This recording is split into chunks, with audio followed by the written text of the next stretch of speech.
দেখেন আজ রবিবার, আমার ছুটির দিন, তাই আমি গিলে রান্না করতেছি। এটা আছে গিলা, এটা আলু, এটা লবণ, এটা তেল, আর এইখানে আছে আমি পেঁয়াজ মশলা সব কিছু দিয়ে ভেজে নিচ্ছি। এখন দিব আছে হলুদের গুঁড়া, এখন হলুদ দিলাম, তারপরে দিচ্ছি জিরের গুঁড়া, দিলাম জিরের গুঁড়া, তারপরে দিব আছে ঝালের গুঁড়া,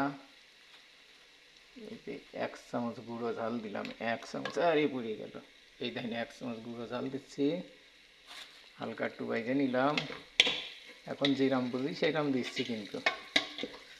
তারপর একটু ভেজে নিয়ে এখন এখন দিচ্ছি পানি।